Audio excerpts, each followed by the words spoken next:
Hi guys, Vino here and welcome to this Vino Plum production, and in this video I'm going to be giving you more of a longer sort of breakdown and an update of what went on with my computer and what has now been upgraded in my computer. If you like the content that I produce, then please consider hitting the like or the dislike button depending on your feelings. If you're feeling a bit more advantageous, then hit the big red subscribe button. It's big, it's red, it's free, and when the little bell pops out of it, make sure the quotations are around it and you receive a notification to your device of choice every time I upload a video. And please, if your feelings are more complicated than any of those interactions, then there's a comment section down below. It really does help with the algorithm. So yes, I've been gone for a little bit.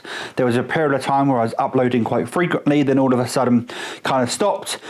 The guys, who subscribed to my channel got that short the other day, sort of letting you know that my computer was feeling a bit poorly again, and this is the video to sort of explain and describe what went on and what's now been upgraded on my computer. So a couple of weeks ago, my dad's computer decided to die, essentially.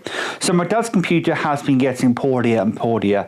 In fact, for those of you who aren't aware, my computer actually died, my previous computer died in a very similar way. And that as time went on, it started restarting, rebooting, freezing, all of that kind of stuff. Then one day I went to turn it on, it just did not turn on. It didn't want to turn on.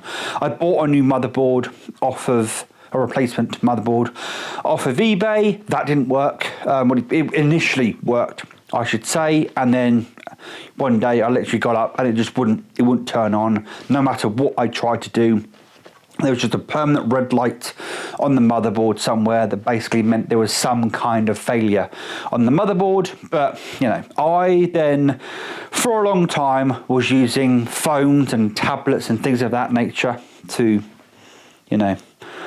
do my computing needs. And then I sold one of those tablets in order to pay for the motherboard bundle I've currently got, which is a Ryzen 5 3600, I do believe, with 16 gig of DDR4 3200 RAM and a MSI 55M B55M Bazooka motherboard. So that's the bundle I went for, and that's the bundle I've had for quite some time.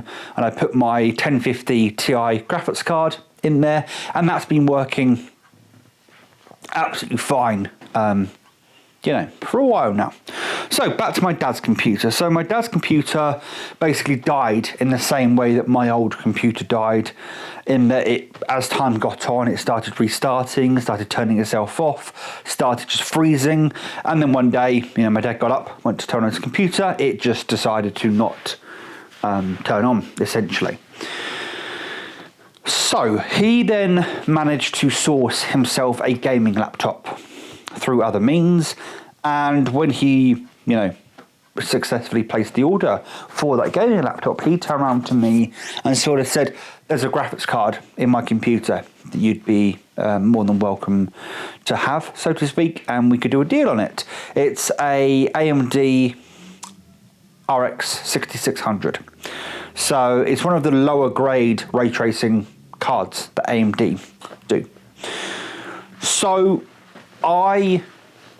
we made a deal on it. I then went to the Co-op, which is a shop here in the UK, went down to the Co-op, came back, and then was like, there's no time like the present, let's rip everything out, put it all on my computer. We also did a deal on a 1 terabyte SSD that he had on his computer.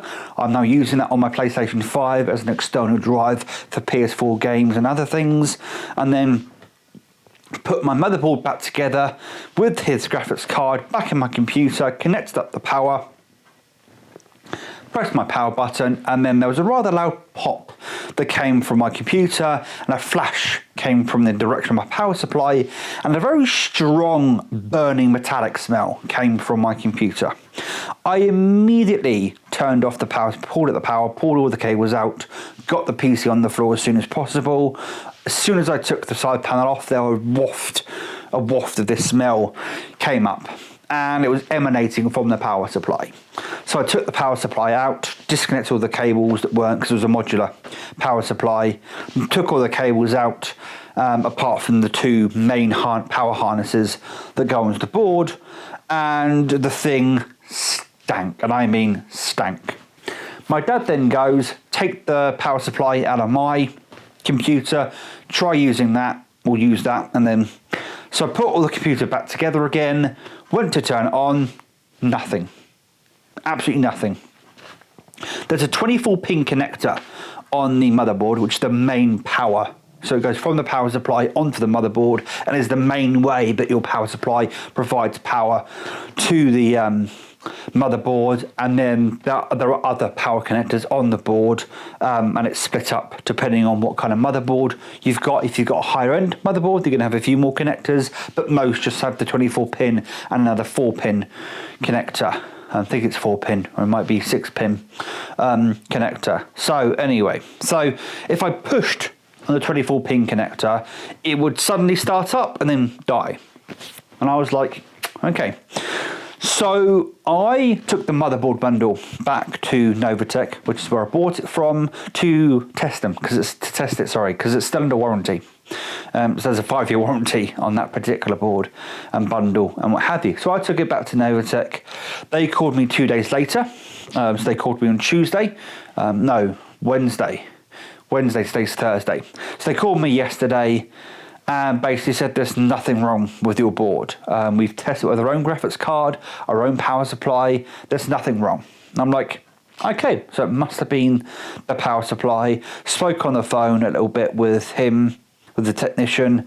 Then I actually called up again, spoke to the sales team about a potential, getting a power supply. I then put a power supply on order, basically, and then made my way down to Novatech. Picked back up my motherboard bundle and all the bits and bobs, picked up the power supply at the same time, brought it all back, connected it all up together. It now works like a charm. I'm really happy with it, actually. I now have a fairly modern computer with a Ryzen 5, Corsair DDR4 RAM, 16 gigs worth, and a AMD 6600 RX, or RX 6600. I'm very happy with it. I was actually playing some Doom Eternal earlier with ray tracing turned on, and it ran beautifully. The only thing about ray tracing, especially on that card, because it uses software ray tracing, is it locks a lot of games to 60 FPS, and I know that Doom Eternal especially does really well when it runs at high frame rates. When it runs at like 120 hertz or what have you, or 240 hertz, it does really well. But I understand when you enable ray tracing, you have got to potentially limit some of the other aspects of the game to get ray tracing to work, because ray tracing is quite resource intensive on your hardware. So the fact that the fact that it limits it to 60 frames per second, I can understand that it doesn't want an uncapped frame rate in order, so you don't get too much resources being used. But I was playing Doom Eternal with ray tracing turned on at the max settings. What more could you want? It's a really good card. I'm going to be putting through its paces a little bit more. There's a few other games that I've got I'm going to have a look at that allow or have ray tracing on them. Plus there's actually a really old mod at this point for Quake, either Quake 1 or Quake 2.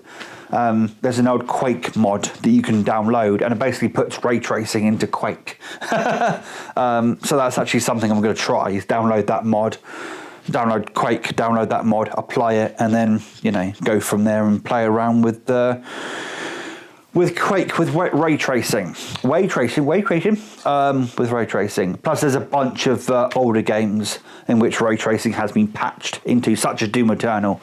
Doom Eternal has been out for a while now, and ray tracing is a relatively modern thing in comparison to Doom Eternal. I'm trying to think if it's actually in the original Doom 2016. I'll have to install it and find out if ray tracing is in there. But also it does mean that my videos will probably be edited, or sorry, will export a lot quicker, because I've got a much meatier graphics card and I do have hardware acceleration turned on in Adobe Premiere. Always have it turned on in Adobe Premiere. And by the way, if you ever use any kind of editing suite and you have a decent graphics card, even a 1050 Ti would work. Yeah, consider putting hardware.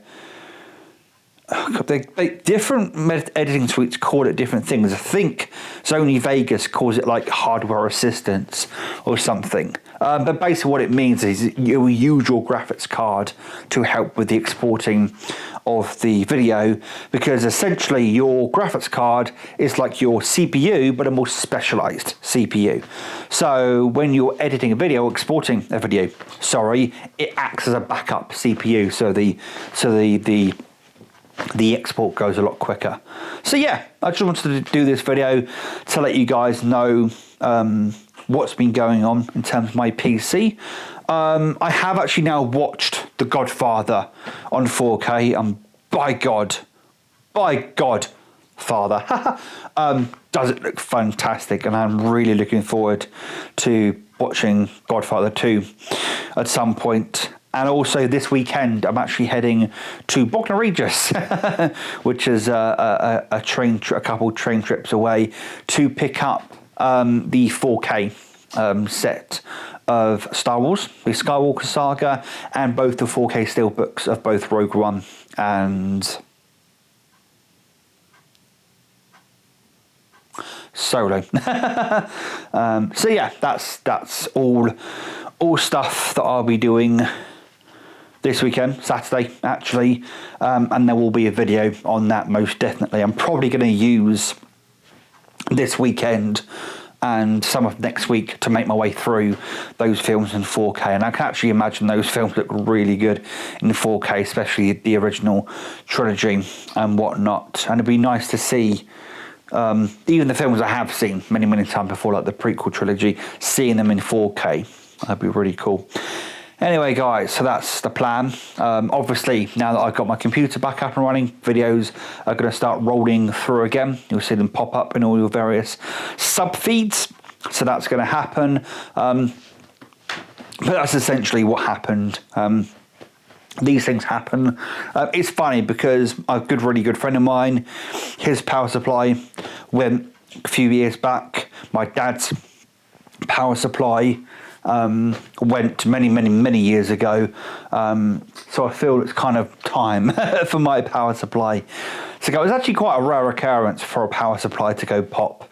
They actually have a failure board on there. Your power supply is supposed to be a point of failure for the computer. So if there's a surge or something that comes into the PC, your power supply is designed to fail. And then on higher end power supplies, you can actually change out that board, put the power supply back together, put it back in your computer, and you're good to go. And the power supply is a lot cheaper than other componentry. Put it this way, that power supply cost me £40. So, you know, I can't complain when it comes to any of that. But until next time, guys, please take care and enjoy the rest of your day. And I'll see you in the next video, which probably will be tomorrow. Or maybe later today. I'm thinking of maybe uploading another video later today. We'll see how things go. But you take care, guys, and I'll see you later.